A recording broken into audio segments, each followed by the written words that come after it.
Hello. In this lecture, we'll be covering the final part of Chapter 13, Analyzing Relationships for Categorical Data. We are going to talk about the concluding pages within the text and some of the more complex tests you can use for understanding categorical data. So let's start with a brief recap of the things we've covered thus far in the chapter. First, we talked about different categorical analysis methods, and that we use those different categorical analysis methods to address association, showing that two things are related to each other, two variables are related to each other. The next is to address the strength of a relationship, which shows how strongly these two things are related to each other, how strongly they are connected with each other. And the third thing that our methods that we've discussed thus far shows is how to make predictions about the relationship between two variables when you may not have that data present, but you want to be able to predict or forecast what that relationship would look like in the presence of a independent variable, what that would look like for the dependent variable.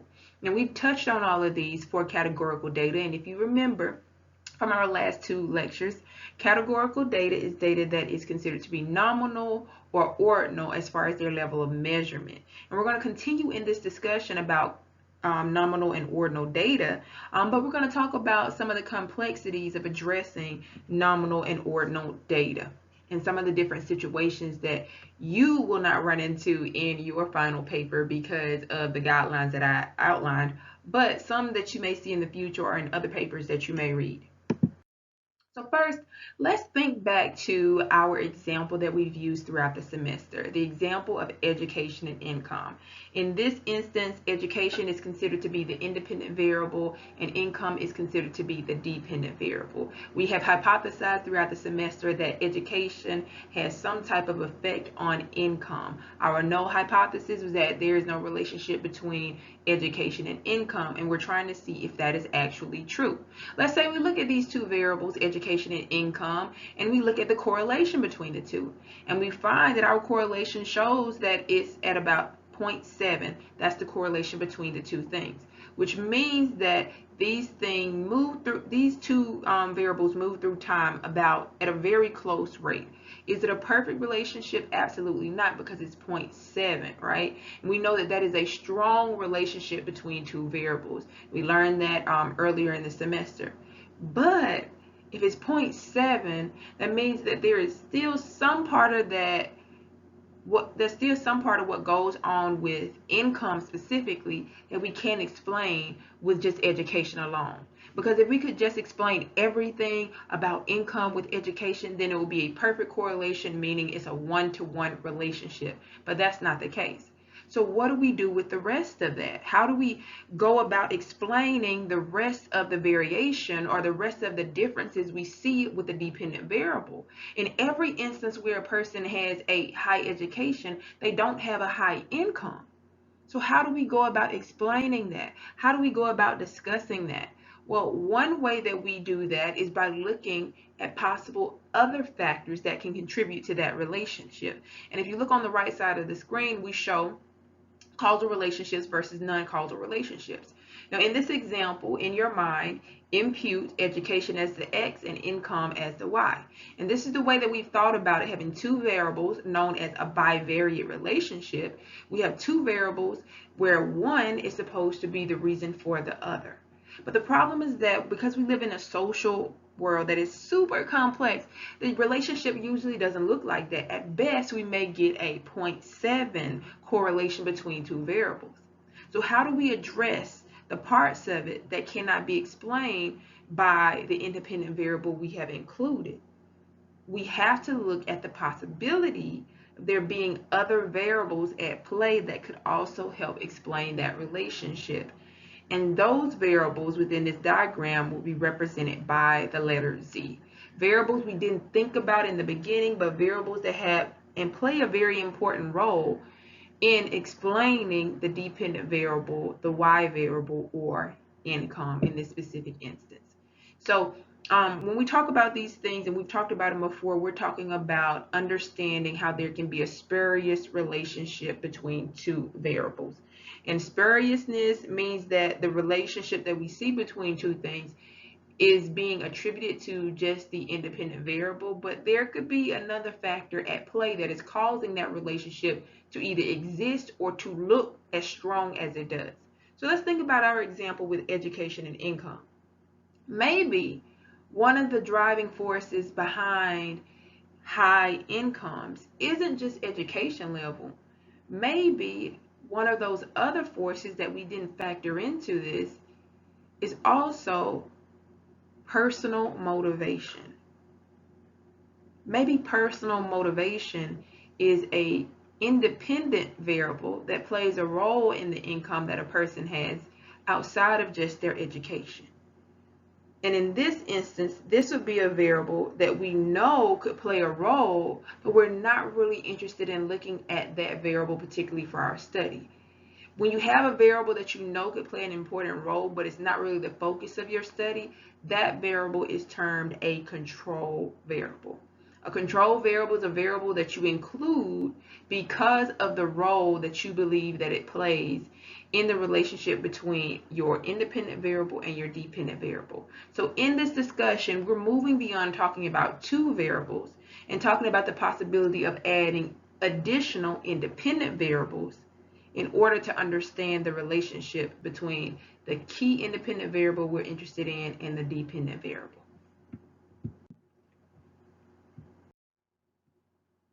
So this is where multivariate analysis enters into the picture. So what is multivariate analysis? Well, it's basically exactly what it sounds like. It is data analysis techniques designed to test hypotheses involving more than two variables. As we discussed a minute ago, education and income, two variables that will be bivariate analysis. When we start talking about other variables that could be important to a relationship, we move into the place of talking about multivariate analysis. And when we start talking about multivariate analysis, that means that there is a totally different set of tests that we have to use when we structure studies that include more than two variables. And one of those methods that we see is called multivariate cross-tabulations. Earlier in the chapter, we talked about with a crosstab, you're typically looking at two variables that are considered to be nominal or possibly ordinal, but usually nominal, where you have a name label for one variable, a name label for another variable. But what if you have an instance where you're interested in these two things, but there's an additional variable that plays an important role? Well, that means that now you can't use a simple cross tabulation. You have to use a multivariate tabulation. And when you use that multivariate tabulation, then you are in a position to control for that third thing that you know is important. So let's think about our example a little bit earlier that we talked about that uses two nominal variables.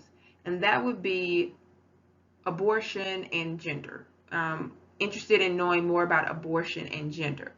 This is one of those instances where you may need to use multivariate analysis in order to understand what that relationship truly looks like, and so that you don't end up with a spurious relationship. And as I said, a spurious relationship is when you have two variables, your independent variable, your dependent variable, but either the relationship between those two variables or the strength of that relationship is really bound up in a third variable that you haven't addressed within your study. So the changes that we see may be attributed to additional variables. And when you add an additional variable into it, that relationship may look different.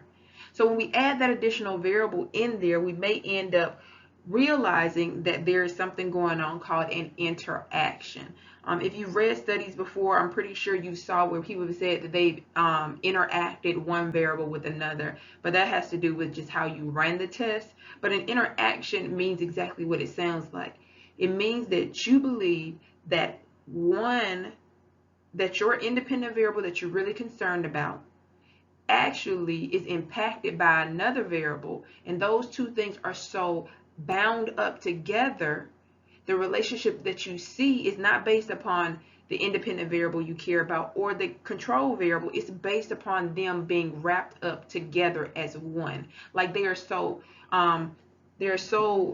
intertwined with each other, you cannot separate them out. That is what an interaction is. is when you make a when you have two variables that are so bound up together that their impact cannot be understood fully separately as two separate variables.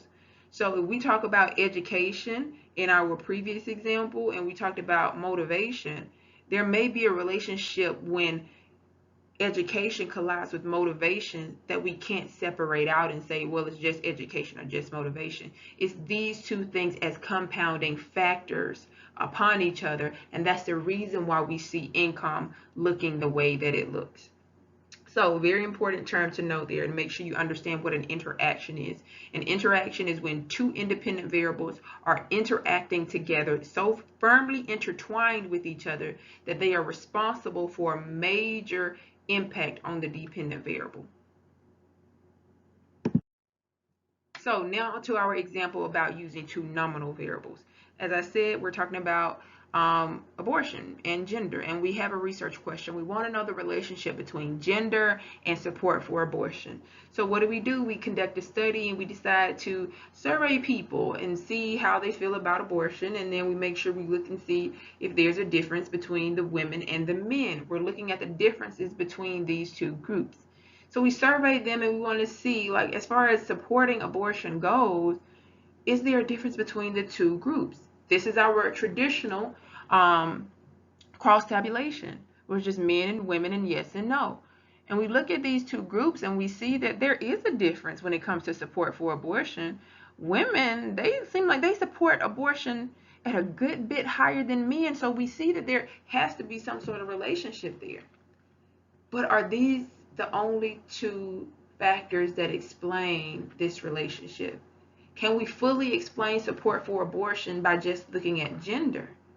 Could there be other factors that we need to use to explain the relationship between gender and support for abortion? Maybe there's a third factor that could play a role. Since abortion is a very polarizing and politicized policy area, it may have something to do with political ideology, and it may have something to do with party ID. So maybe instead of just looking at gender and support for abortion, we need to make special considerations for which party people belong to. So then party becomes a third factor that needs to be added to this equation. And by adding that third factor, now we have to do multivariate analysis. And the most appropriate place to start here would be by starting to look at a multivariate cross tabulation. So let's look at a multivariate cross tabulation.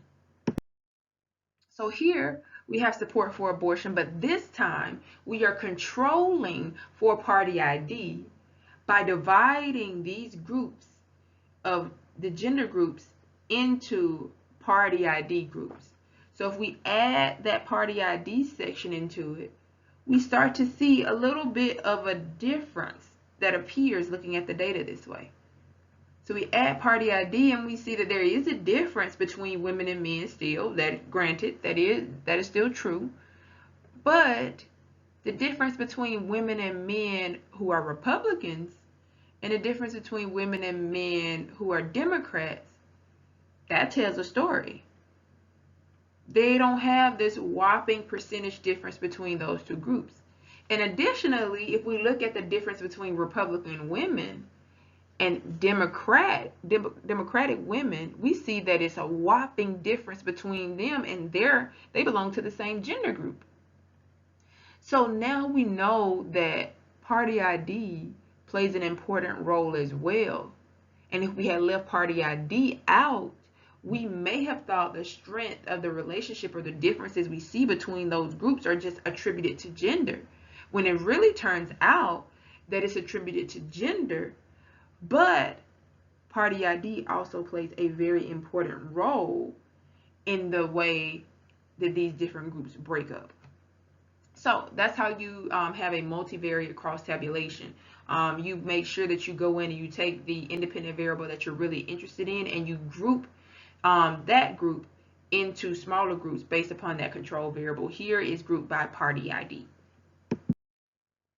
So now that we talked about how to use a cross tabulation, we need to take it a step further. And instead of talking about different labels, let's talk about the presence of groups.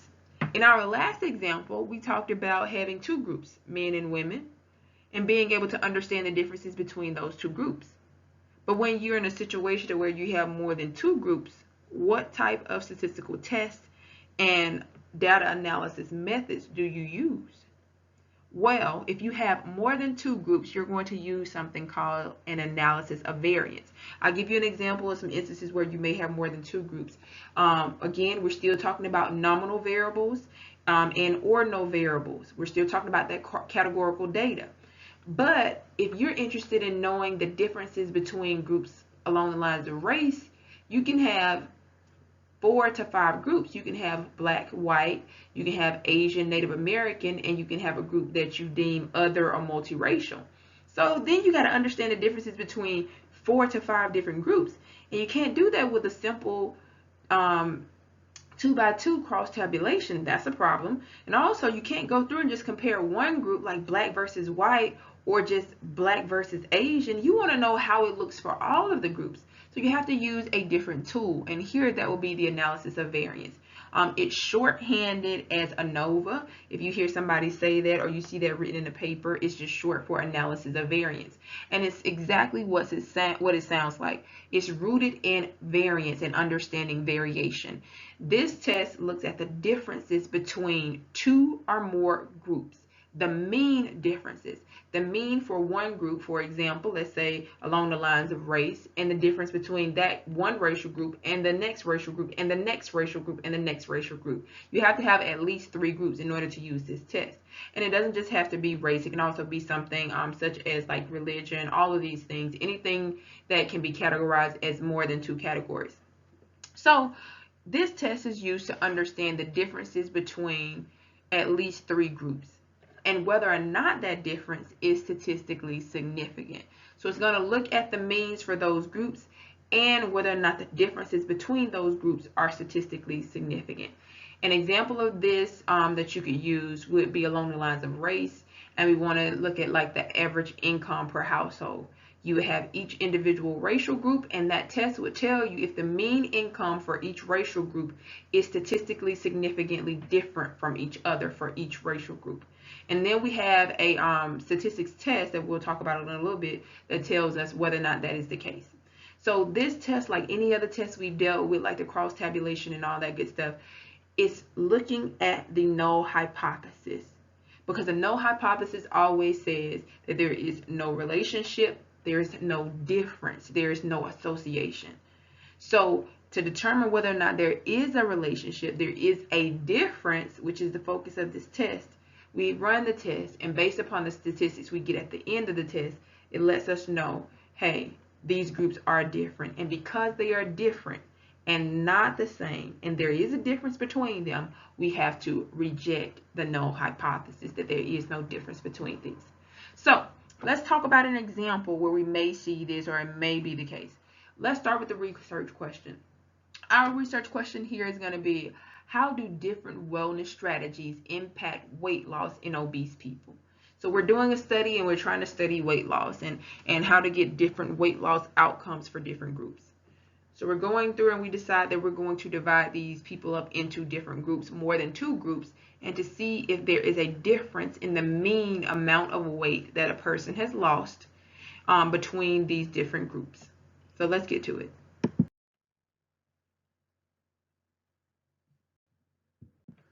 So first, we have to understand what the analysis of variance is doing. It looks at the explained and unexplained variation that exists within the study. So the explained variation would be the differences that we see between individual points within a group. So as I said before, if you have an example where it's like racial groups, the explained variation is a difference that you have for each individual person in a racial group that they have from the next person that's within that racial group. That is the explained variation. The unexplained variation is when you have the mean of each individual group, them being different from each other, because we don't know why that exists. So you can understand why one white person or one black person may have a different value from the same person within their group membership if you're using race as your categories.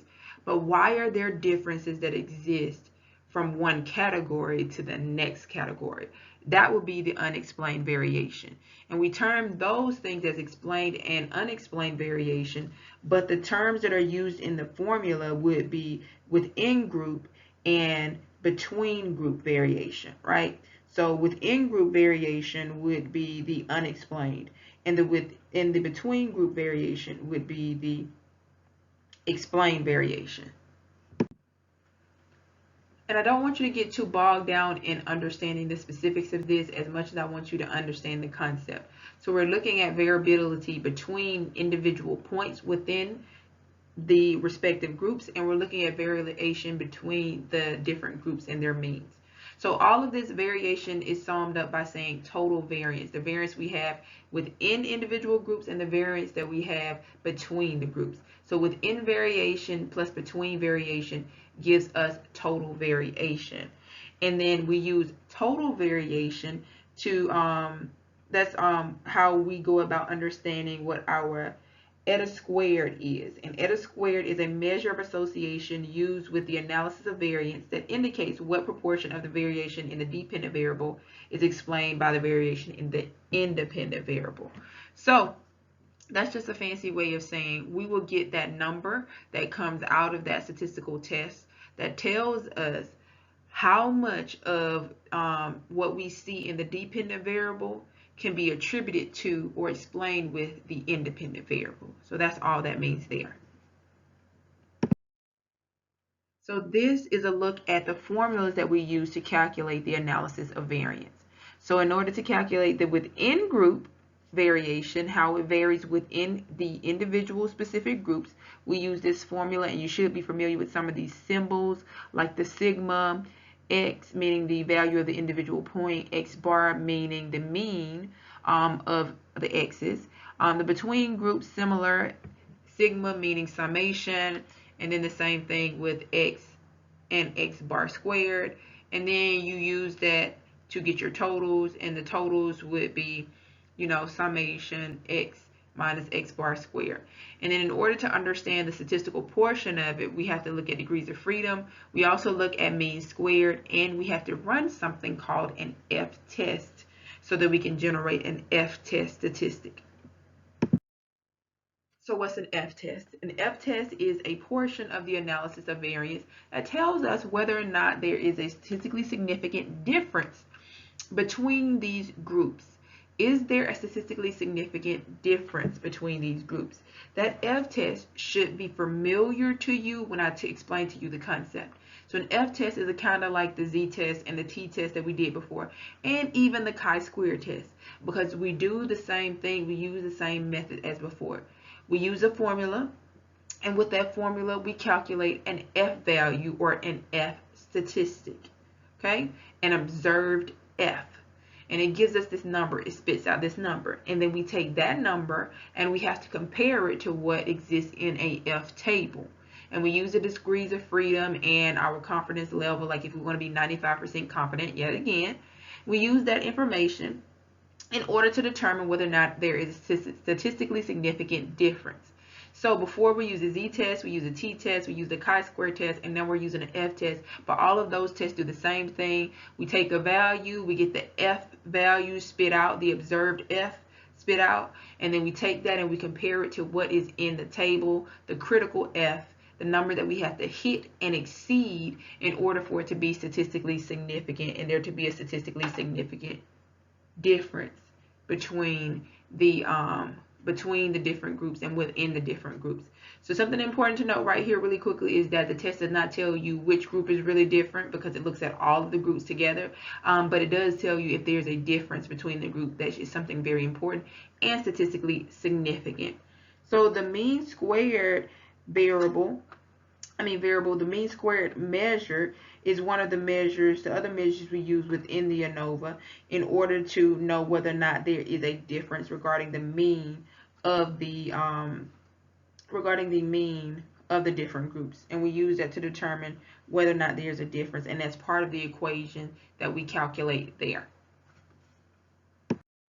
So let's move right along and look at our example. So this is a actual computer printout of an ANOVA, an analysis of variance test, for our study. So we said earlier we wanted to know the relationship between different wellness strategies and weight loss.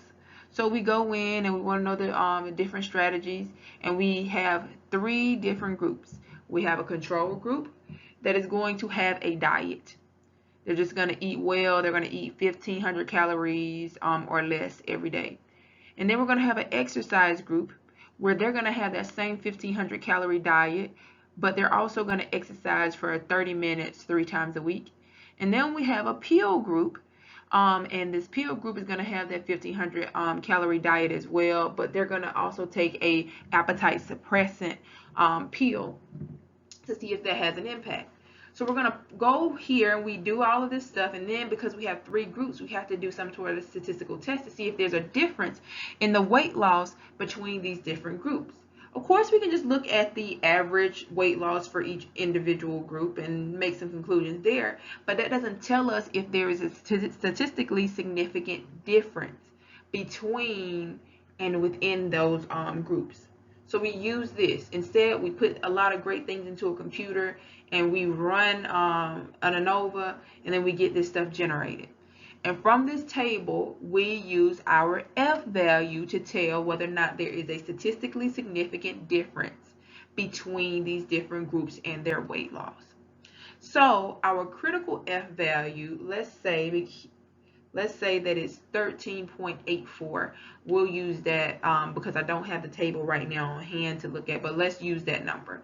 The critical F value is 13.84. So remember I said you're going to have this number that you have to hit in order for there to be a statistically significant difference. So 13.84 is that number here. And you get that number by looking in a table, looking at the degrees of freedom and your confidence level that you want to have there. So we get that number out of the back of the book. So I'm just going to use this number just for the sake of the example. And we see that it's 13.84. So we go down to the lower part of the table and we see what F value our study had ended up generating, like when we put it in the computer and we got the output. And we see that our F value is 518.753. Okay, the number we had to hit was 13.84. And then we had to either have 13.84 as our F or higher in order for there to be a statistically significant difference. So we see here that there has to be a statistically significant difference between the weight loss for these three different groups, because we had 500 when we only needed 13 in order for it to be statistically significant.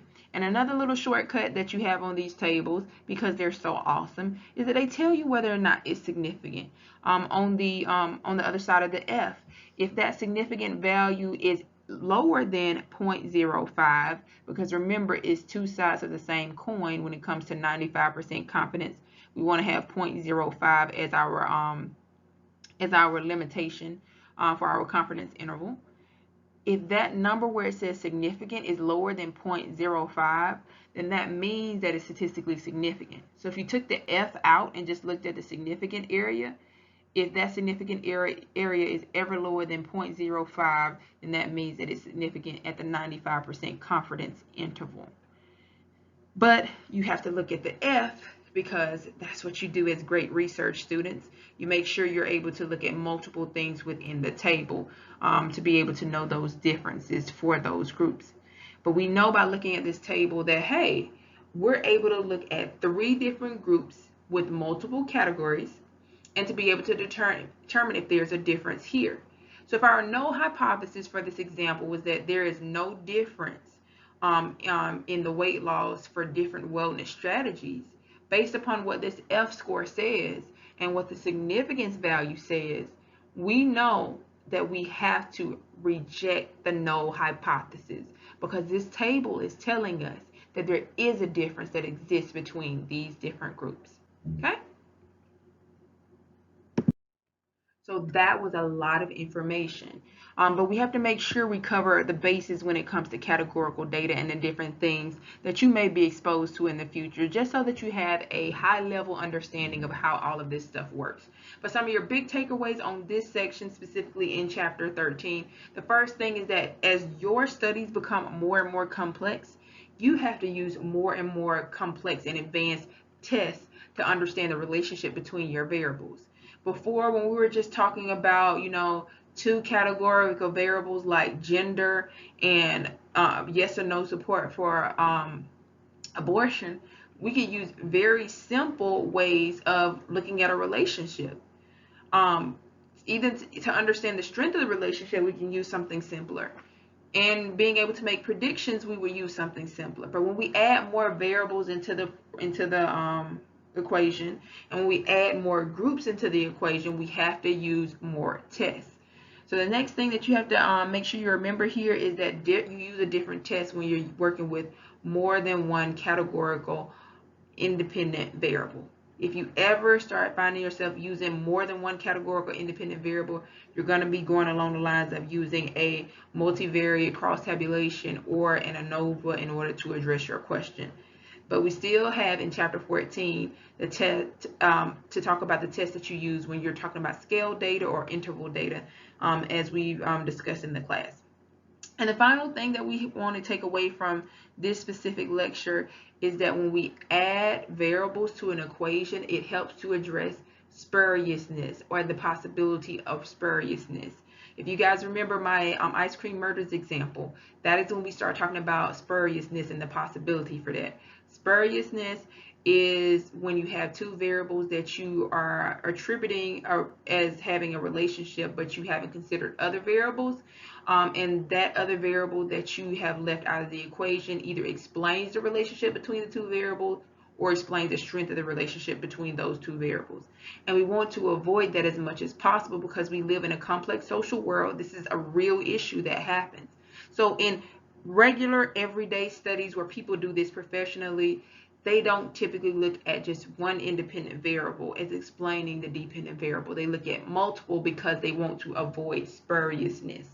Spuriousness is a major concern because you will end up rejecting your null hypothesis when you should have kept your null hypothesis, committing that type 1 error, and now you're walking around and you have this great new research, but it's not really as credible research as you think it is because you didn't fully explain the relationship because all of the variables weren't included. So that may bring to your mind some questions about, well, doesn't that mean I need to always add more and more variables? Not necessarily, because you want to add enough variables to explain the relationship, but you can't add everything. Those are the kitchen sink models we talked about at the beginning of the semester. When you add everything to a model, then you end up not being able to explain anything because you're saying everything in the complex social world is the reason for whatever your dependent variable is, like something like income. If you say that every variable that you can possibly think of is contributing to the income of people, then you're not really explaining anything. What you want to shoot for is being able to explain the most with the least amount of variables. And that's called parsimony.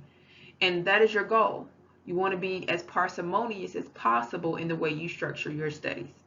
So we're going to stop there and we'll jump into chapter 14 and talk about the most complex statistical tests there are for the most part that you guys may be using. It's going to be focused on interval and ratio data, also known as scale data. And we'll talk about what those tests look like and what they do. Don't be overwhelmed by it because, as I've said many times before, these tests don't do anything that you have not been exposed to in basic 8th grade algebra. So we'll stop here and pick up with chapter 14.